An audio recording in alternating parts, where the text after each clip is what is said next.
El día de hoy vamos a contar la historia de Carlos Eduardo Martínez, un ganadero de 26 años nacido en Acacías, Meta. Carlos, a la edad de 6 años, con su familia fueron desplazados de su terreno, por ello nos va a contar su historia.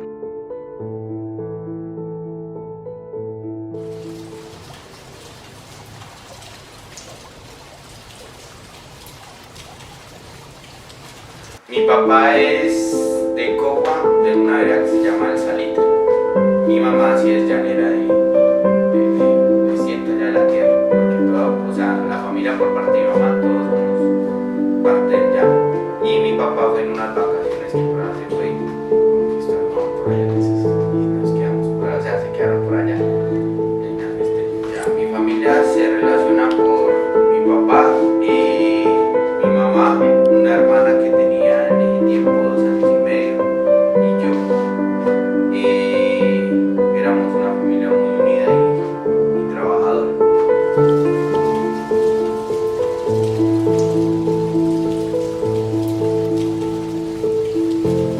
Bueno, mi vida cuando era pequeño en el llano, allá en Acacías, antes de que pasara todo, nosotros, mi papá era un ganadero, teníamos unas reses, manteníamos animalitos, teníamos gallinas, marranos, teníamos un siembro de yuca, plátano, una finquita productora, se sostenía.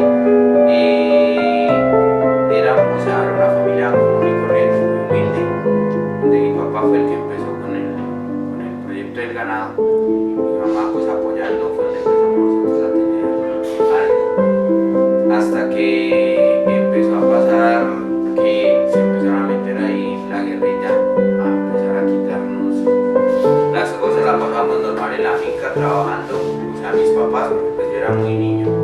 Eso fue más o menos en el 2001. Resulta y pasa que ellos entraban como Pedro por su casa, y cuando llegaban, seguro duros, porque pues siempre eran personas que a ellos eran los que tocaba hacerles, o sea, ellos llegaban y digamos, miraban gallinas, decían, mate, venían 2 o 3 gallinas, y ponían personas de las partes de ellos a que se las hicieran, ¿no?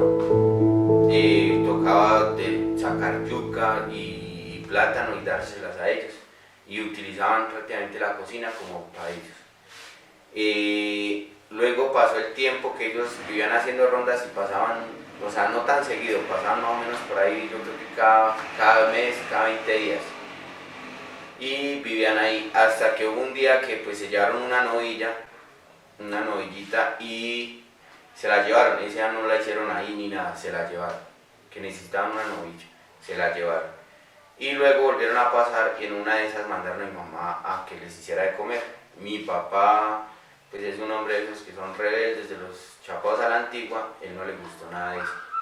Entonces él ese día pues como que se la mascó y se la guardó personalmente. Y luego, pasado el tiempo, llegó y se fue para el pueblo, porque él era de los que le gustaba tomar trago. Entonces un día lo encontró y luego pasó.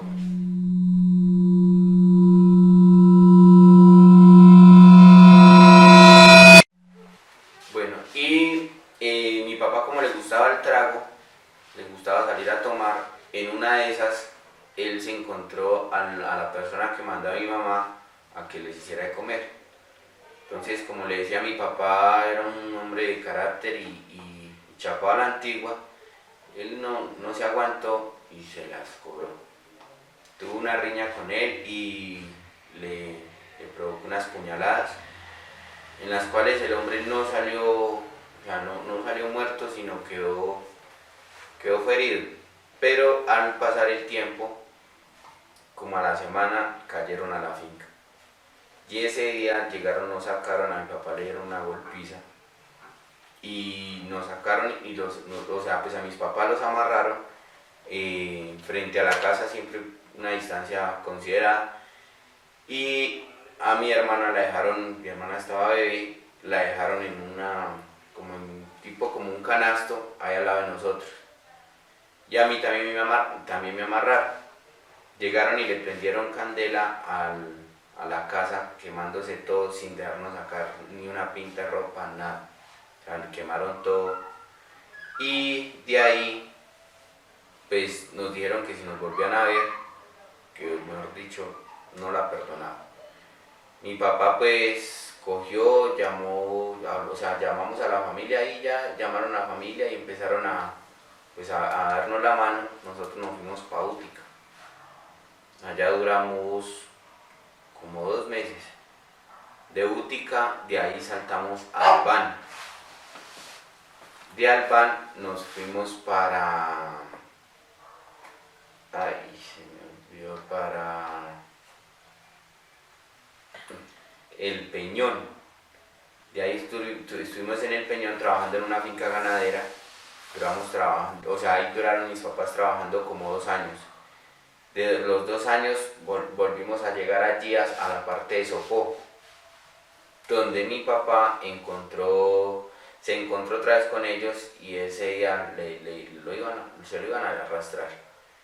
Mi papá ese día mató a 2 de ellos y mi papá lo cogieron para la cárcel. Entonces ahí mi papá le dieron su cárcel, duró 4 años y medio hasta que pues por parte de mi papá los hermanos pagaron abogados y lo sacaron.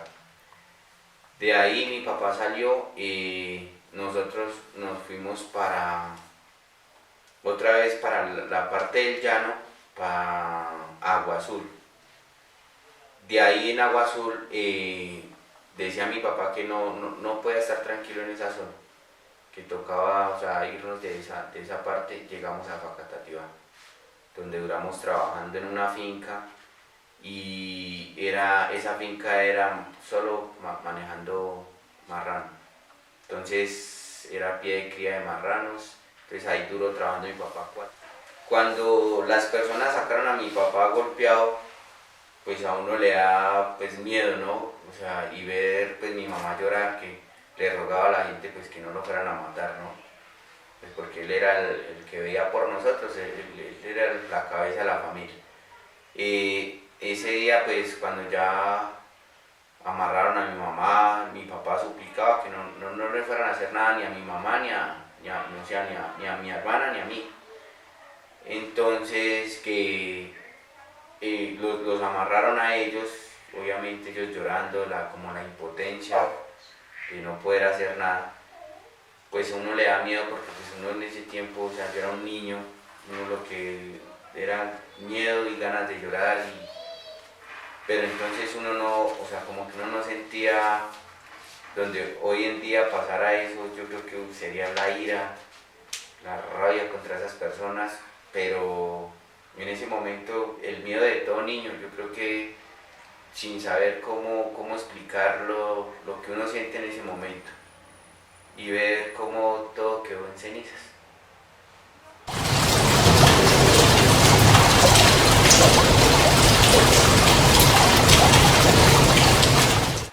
Bueno, después de que nosotros salimos de ahí, que si hemos recibido algún apoyo del gobierno o algo de eso, no, nada. Hasta el momento nada, no hemos tenido nada porque no tenemos como una constancia o un comprobante que nos haga representar que sí somos desplazados por la violencia. Entonces no tenemos ningún como comprobante o papel que acredite eso, porque pues antiguamente los negocios se hacían era por palabra y firmar un papel, más nunca era como hoy en día que con escritura y ir ante una notaría y hacer un papel bien hecho, ¿no?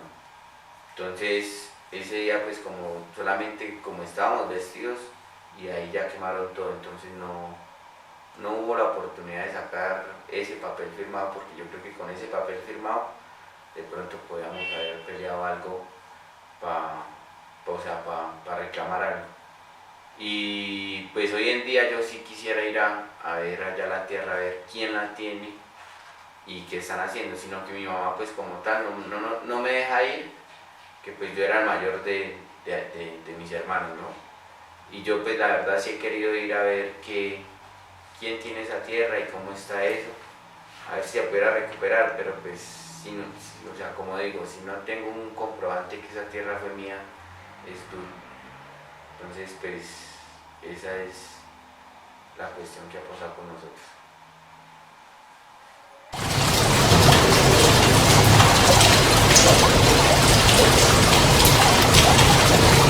Bueno, un mensaje que pues le doy yo como a las personas que han pasado por casos similares al mío es que el gobierno como tal debería de colaborar bastante a las personas que están tratando de salir adelante en el tema del campo, porque o sea, más que todo es ese tema. Uno tratando de empezar a fluir en el tema de la ganadería, de la agricultura, y que ellos no apoyen y no respalden a los campesinos, es un tema delicado. El gobierno de verdad sirve para tres cosas, para ni mierda. Porque es que no colaboran en nada, o sea, hoy en día yo soy ganadero y estoy tratando de salir adelante y trabajando día y noche he logrado tener algo de animales, pero es el mismo gobierno y se dan cuenta ahorita con todo esto que ha pasado con los paros que al campesino es al que tienen jodido. La persona que debería ser más rica y tener las mejores como garantías deberían ser los campesinos, porque vean, yo soy productor de leche y de carne y usted mira los costos de la leche y de la carne y no son justos tanto, o sea, yo hablo en lo que yo produzco, pero en las personas que producen papa, yuca, plátano, todo eso, ninguno le están dando el valor que de verdad vale el producto. Entonces yo, o sea, el consejo, como que lo que peleo es que deberían de colaborar bastante al campesino y respaldarlos, porque si el campesino no produce comida, ¿qué van a comer los de la ciudad? Y los del gobierno no creo que vayan a trabajar para ir a comer ellos solitos. Entonces, sin campo no hay ciudad, entonces cuidemos y respaldemos al campesino y a las personas que somos damnificadas de estos problemas, porque no hay respaldo, el gobierno se está robando todo y nos tienen jodidos.